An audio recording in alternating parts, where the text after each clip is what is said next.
मैं निकेश यादव मंथन हिंदी संस्थान की ओर से आपके लिए लाया हूं हिंदी की प्रसिद्ध कवयित्री महादेवी वर्मा जी के जीवन कुछ झलक जिनसे महत्वपूर्ण प्रश्न आते हैं। महादेवी वर्मा का जीवन। महादेवी वर्मा का जन्म होली के दिन 26 मार्च 1907 को फर्रुखाबाद, उत्तर प्रदेश में हुआ था। महादेवी वर्मा के पिता श्री गोविंद प्रसाद वर्मा एक वकील थे और माता श्रीमती हेमरानी देवी थीं। महादेवी वर्मा के माता पिता दोनों ही शिक्षा के अनन्य प्रेमी थे। महादेवी वर्मा की शादी। महादेवी वर्मा ने जिस परिवार में जन्म लिया था उसमें कई पीढ़ियों से किसी कन्या का जन्म नहीं हुआ था, इसलिए परिवार में महादेवी की हर बात को माना जाता था। महादेवी का विवाह अल्पायु में ही कर दिया गया, पर वो विवाह के इस बंधन को जीवन भर स्वीकार न कर सकीं।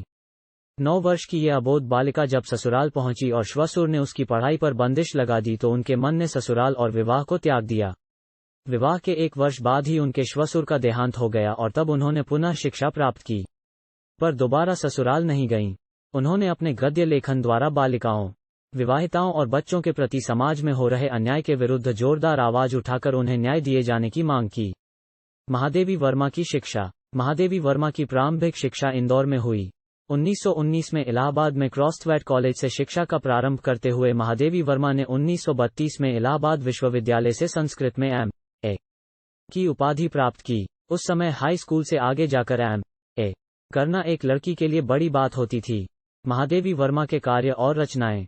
1932 में इलाहाबाद विश्वविद्यालय से M.A. करने के बाद से उनकी प्रसिद्धि का एक नया युग प्रारंभ हुआ।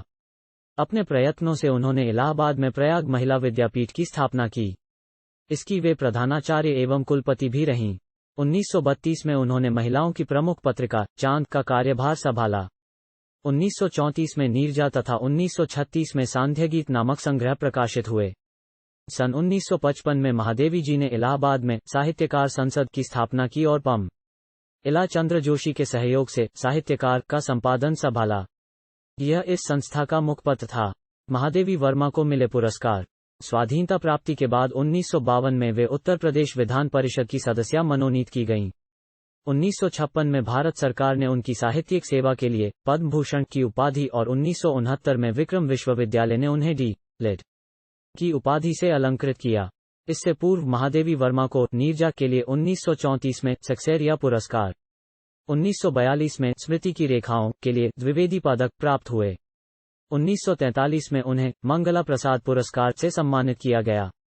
यामा नामक काव्य संकलन के लिए उन्हें भारत का सर्वोच्च साहित्यिक सम्मान ज्ञानपीठ पुरस्कार वर्ष 1983 में प्राप्त हुआ। इसी वर्ष उन्हें उत्तर प्रदेश सरकार के भारत भारती पुरस्कार से सम्मानित किया गया। 1988 में उन्हें पद्म विभूषण से भी सम्मानित किया गया। एक बार मैथिली शरण गुप्त ने उनकी कर्मठता की प्रशंसा करते हुए पूछा कि आप कभी थकती नहीं। उनका उत्तर था कि होली के दिन जन्मी हूं न, इसीलिए होली का रंग और उसके उल्लास की चमक मेरे चेहरे पर बनी रहती है। 11 सितंबर 1987 को महादेवी की मृत्यु हो गई।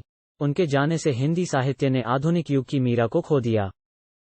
सर्कल ऐप अपने शहर